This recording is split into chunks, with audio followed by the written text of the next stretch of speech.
tercer bloque que empezaremos ahora, vamos a ver ya algunos elementos propios de la danzaterapia, cuestiones técnicas, cuestiones de lenguaje, para ver pues, el alcance que como tal la parte terapéutica tiene en los procesos de trabajo con las personas. Ya digo que fundamentalmente se desarrolla en el contexto grupal, ¿vale?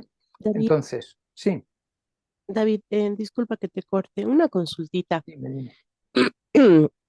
Dentro del material que tú nos has colocado de los enlaces en la web, ¿no? Para ver algunas grabaciones, algunas entrevistas, ¿no?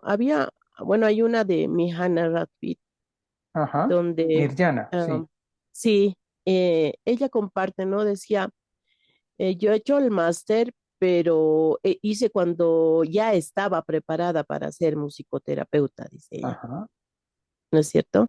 sí, Entonces, mi pregunta es la siguiente, ¿no? Y hablando, tocando estos temas, ¿no es cierto? Como hemos visto esta práctica de la música y desde el punto de vista de cómo cada persona lo ve, se supone que nosotros vamos a trabajar realizando terapias, con música, con danza, con arte, y vamos a apoyar a personas que tal vez estén pasando por unos momentos, ¿no? Entonces, ¿cómo nosotros a lo que me voy, cómo nosotros hacemos terapia para estar ah, preparados.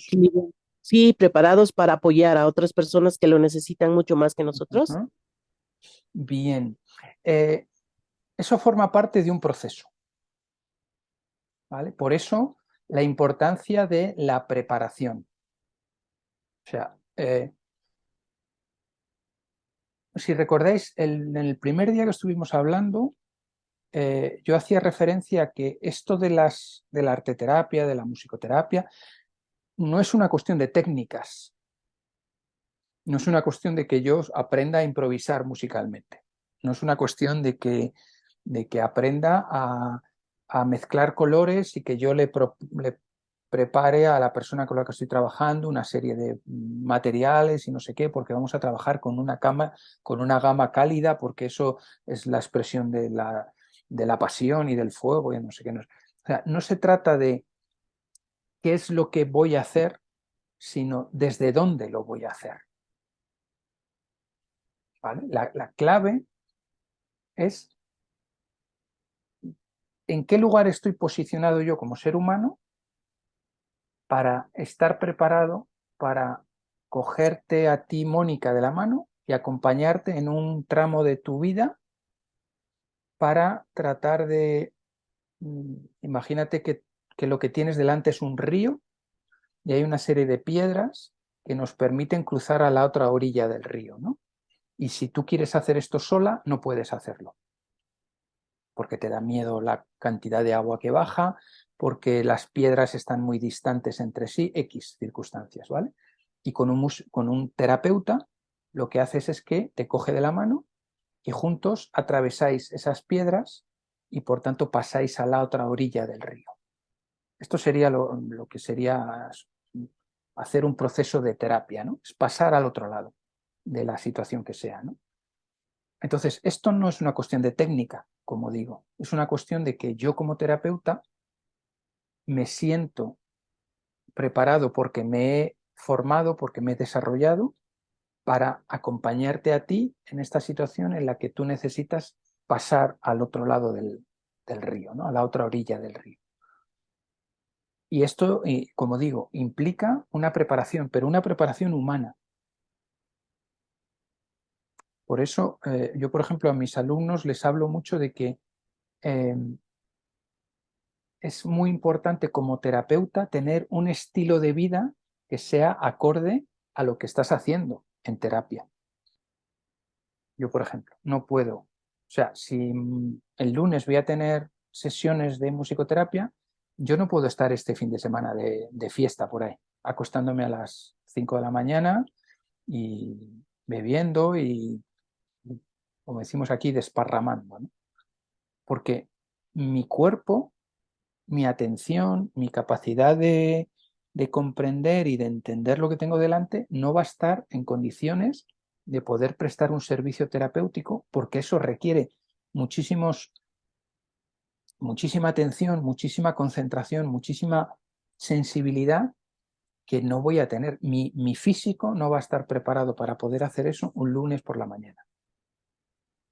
¿Vale? Entonces, en el momento que yo decido, cualquiera de vosotros decide ser terapeuta, empieza a adoptar una serie de actitudes en su vida que están en consonancia con la labor a la que te vas a dedicar.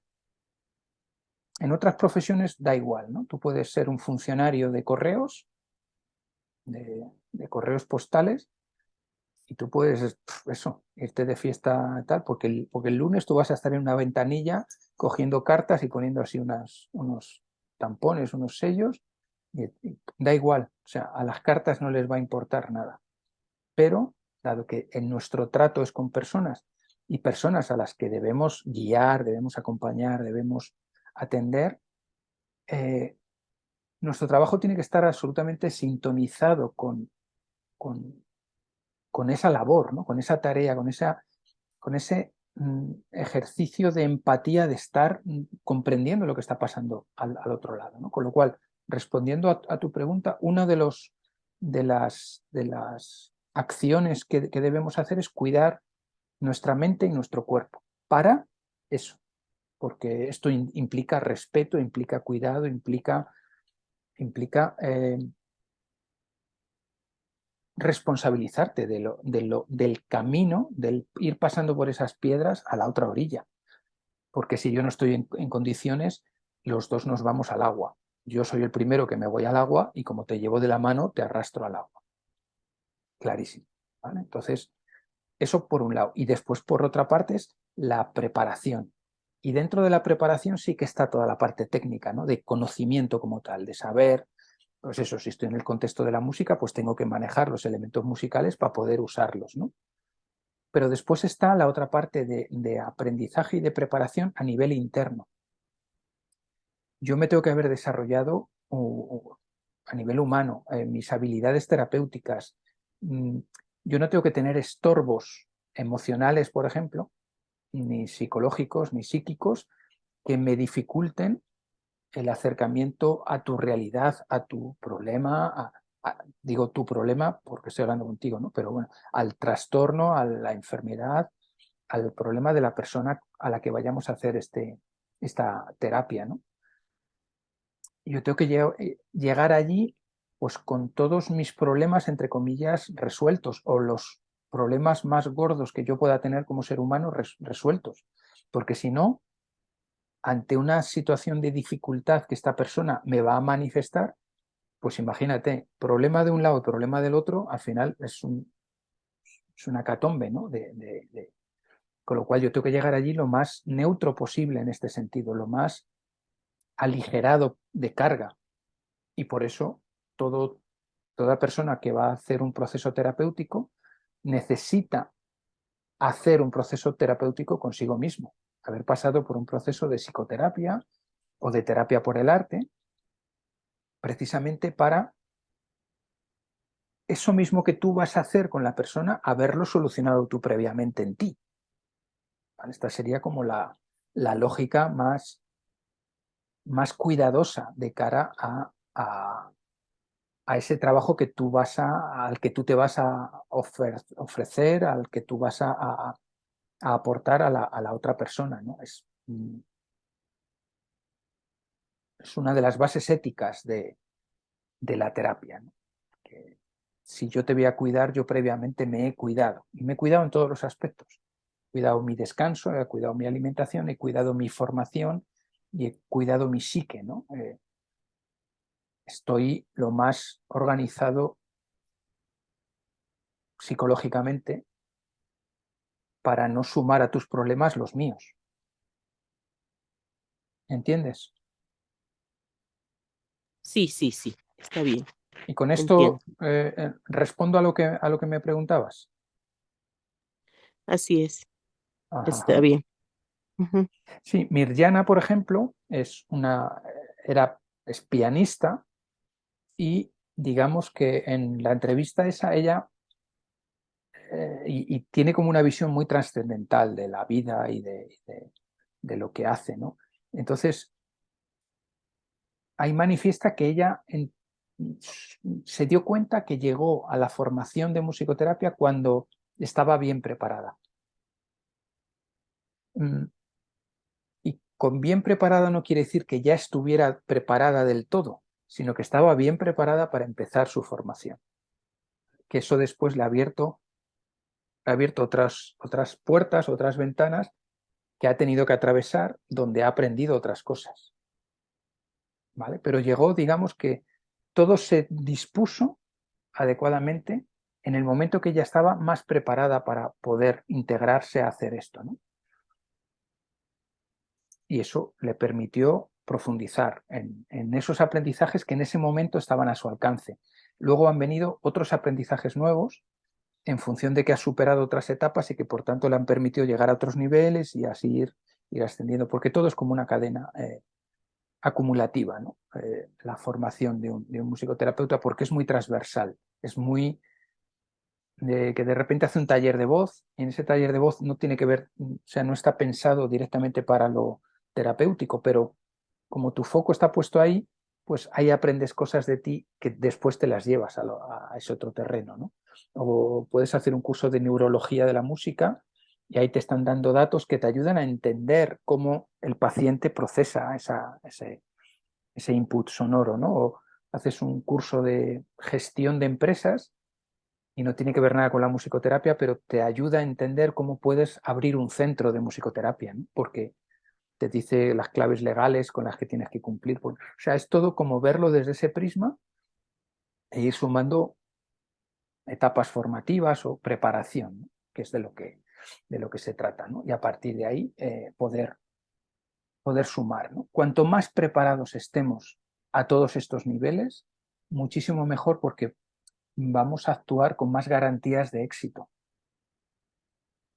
Por eso cuando os formáis en musicoterapia, lo interesante es empezar por cositas, o sea, a empezar la práctica con cositas pequeñas, con casos muy sencillitos, eh, pues no sé, pues a lo mejor una persona mayor con inicios de demencia senil, ¿no? Con principios de Alzheimer, pero cosas muy leves, porque eso os permite no tener que ser muy especialistas en el tema, pero sí lo suficientemente conocedores de cuáles son los mínimos de acción para, para poneros a trabajar. Y ese encuentro con esa persona que tiene un leve problema os va dando el bagaje suficiente para ir cada vez cogiendo casos de mayor envergadura y de mayor complejidad. Entonces todo tiene que ser escalonado también. Alguien que termina vuestro diplomado sucumbiría si os permiten entrar en un entorno de, no sé, pues de una UCI o de cuidados paliativos, porque son situaciones emocionalmente muy fuertes para una persona cualquiera, con lo cual imaginaros además haciendo terapia. ¿Vale? Entonces hay que ser un tanto prudentes en ese acceso a la profesión y ir cogiendo cositas que estén a vuestro alcance mm, mental y emocional y psicológico. ¿Vale? Y que eso poco a poco os vaya dando como experiencia para ir subiendo la escalera de la complejidad del grupo de pacientes. Es interesante arrancar por uno a uno, vosotros con un paciente, porque eso os permite poner el foco sobre una sola persona. Cuando tenéis muchas personas, se complica todo muchísimo, claro, porque imagínate, este canta de una manera, este de otra, este de otra. Pues es como una orquesta absolutamente disfuncional. Se trata de, vale, vamos a empezar por lo pequeñito, por lo cercanito, por lo chiquitito, por todo lo hito. Y luego ya pasamos a todo lo oto o lo ato o todo lo grandote, lo ote. ¿Vale? Pero al principio por todo lo hito. Chiquitito, lo cercanito, lo poquito, y luego vamos al otro. ¿Vale? ¿Te sirve así como guía? Mónica. Muchas gracias. Sí, me sirve de guía. Muchas gracias. Muchas de nada.